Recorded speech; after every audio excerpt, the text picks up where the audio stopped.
Class 10 के सभी परीक्षार्थियों का दीक्षित क्लासेस में एक बार फिर से बहुत बहुत स्वागत है। और स्वागत है एबीटीए का पेज नंबर 975 का 36 नंबर के साथ।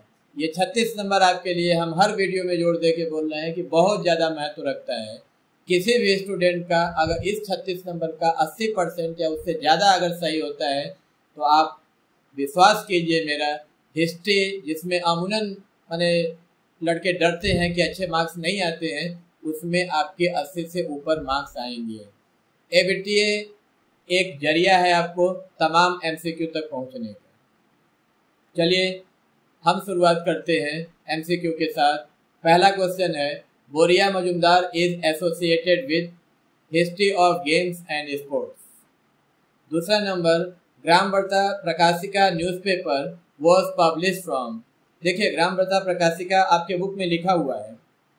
आप जिस भी राइटर का बुक फॉलो करते हैं चैप्टर 2 में है, वहाँ पे कलकत्ता में शुरुआत हुआ था ग्राम वार्ता प्रकाशिका न्यूज़पेपर का। लेकिन एक साल के बाद ये कुश्तिया या कुशिया जो अभी बांग्लादेश में है, वहाँ पे ये ऑप्शन में आपको नव बांग्लादेश नहीं दिया हुआ है एबीटीए में, मैंने लिख दिया है।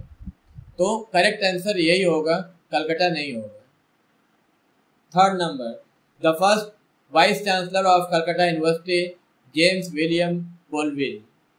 Number 4, Hindu patriot was associated with indigo revolt. Govind Dhondu Pant was the real name of Nana Saheb. यहाँ पे आपकी एबीटीए में साहिब लिखा हुआ है, मेरे समझ से साहेब होना चाहिए, नाना साहेब।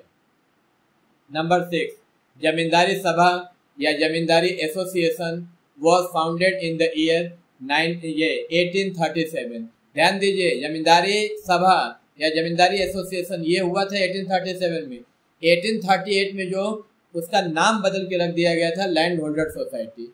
तो अगर लैंड होल्डर सोसाइटी होगा तो 1838 जमींदारी सभा होगा या जमींदारी एसोसिएशन होगा तो 1837। उसके बाद 19th century was called the age of sabha samiti या एज ऑफ एसोसिएशन और मीटिंग्स एंड एसोसिएशन जो भी। इसका आंसर होगा doctor Anil Seal. Number 8, the first president of Indian association was. अब इंडियन एसोसिएशन कई लोगों के दिमाग में आ जाएगा, इंडियन एसोसिएशन यानी भारत सभा, सुरेंद्र नाथ बनर्जी। नो, सुरेंद्र नाथ बनर्जी इसके प्रेसिडेंट नहीं थे पहले, reverend Krishna Mohan Banerjee. Number 9, the picture of Bharat माता was painted by Avanindranath Tagore. Number 10, the first press in Bengal was established in Hooghly. Hooghly में पहला प्रेस हुआ था। बसु विज्ञान मंदिर was founded by Jagdish Chandra Bose. हाली system existed in Gujarat. The editor of the paper Langal was काजी नजरुल इस्लाम। शेरे बांग्ला या शेरे बंगाल जो भी वॉज फजलुल हक। नंबर 15, ताम्रलिप्ता नेशनल गवर्नमेंट या Tamralipta Jatiya Sarkar was led by Satish Chandra Samanta. Bengal volunteers was founded Hemchandra Ghosh. Number 17, Vidyasagar of South India. South India का विद्यासागर कहते हैं बीड सालिंगम पंटुलु को। टोटल स्पेलिंग एबीटीए में गलत दिया हुआ है, स्पेलिंग ये है Veeresalingam Pantulu. Number 18, Goa was incorporated with India in the year 1961। Number 19, a train to Pakistan was written by Khushwant Singh. और लास्ट नंबर है स्टेट रिऑर्गेनाइजेशन कमीशन या स्टेट रिऑर्गेनाइजेशन कमेटी लिखा हुआ है, was form in the year 1953। और उस समय भारत के प्राइम मिनिस्टर पंडित जवाहरलाल नेहरू थे। ये तो रहा 20 नंबर। उसके बाद group B, answer the 16 question taking at least 1 question from each group. हम पिछली अपनी वीडियो में भी बोले थे शायद कि ये 4-4 का ग्रुप करके आपको 5 दिया है, मैंने 5 4 जा 20, जिसमें से आपको 16 करने हैं। तो ऐसा नहीं है कि आप टाना पूरा कर देंगे 4 ग्रुप और लास्ट वाला ग्रुप छोड़ देंगे, इसीलिए लिखा है taking at least 1 from each group. Her group से कम एक करना होगा और ये 1 सेंटेंस में आंसर देना है, 1 वर्ड में नहीं। ये काम आप ज्योग्राफी और फिजिकल साइंस में कर सकते हैं, लेकिन लाइफ साइंस और हिस्ट्री में आपको 1 सेंटेंस में देना होगा, वर्ड में नहीं। ध्यान रखिएगा इसका, नहीं आधा मार्क्स कट जाएंगे। पहला क्वेश्चन है, Who was given the title Brahmananda? Keshav Chandra Sen awarded the title Brahmananda. What is the meaning of the word दमन एक हो या दामिने खो, दोनों लिखा होता है।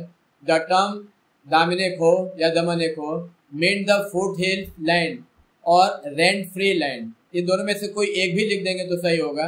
Where the tribesmen माने वो आदिवासी of Santhals dwelt and this area extended from Purulia to foothills of Rajmahal Hills. Okay, number 3 है, when was Calcutta Medical College founded? Calcutta Medical College was founded in 1835. चौथा number है, which was the largest princely state in India? Hyderabad was the largest princely states of India. यानी जितने princely state थे उसमें हैदराबाद सबसे बड़ा था। ट्रू फॉल्स का देखिए, Varanasi is situated on the river Yamuna, नहीं, Varanasi is situated on the river Ganga, इसलिए फॉल्स सही है।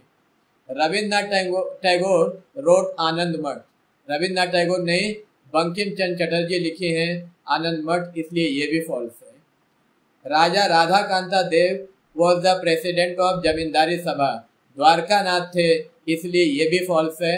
लास्ट नंबर ट्रू है, Chakravarti Raja Gopalachari was the last governor general of independent India, ये ट्रू है, क्योंकि लास्ट गवर्नर जनरल अगर इस तरह से क्वेश्चन आता है कि last governor general of India, तब तो होगा माउंटबेटन, लेकिन देखिए माने 1946 में ये लॉर्ड माउंटबेटन गवर्नर जनरल थे।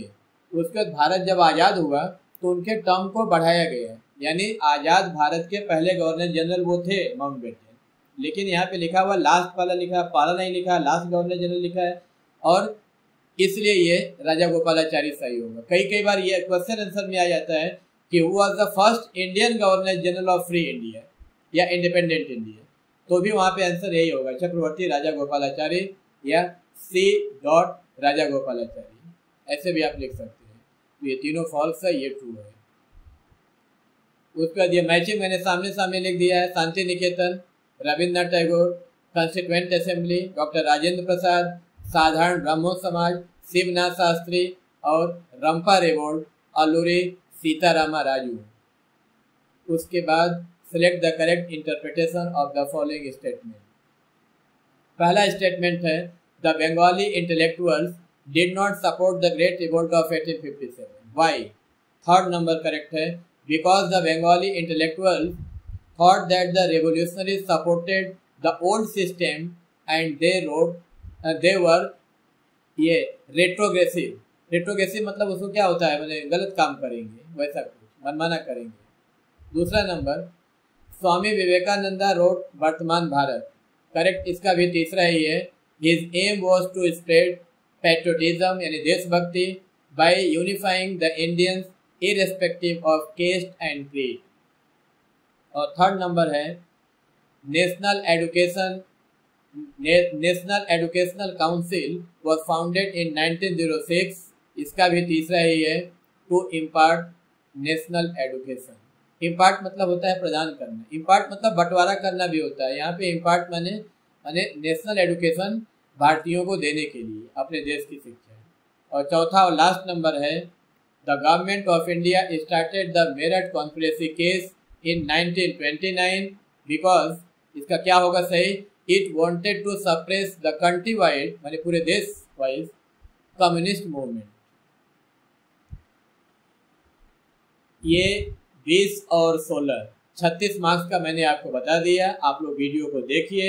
यदि आप मेरे चैनल पे नए हैं तो आप वीडियो को शेयर करना और सब्सक्राइब करना दोनों न भूलें, और पुराने लोग तो शेयर करते ही हैं, ऐसा मेरा विश्वास है। बहुत जल्द मिलते हैं अगली वीडियो के संग।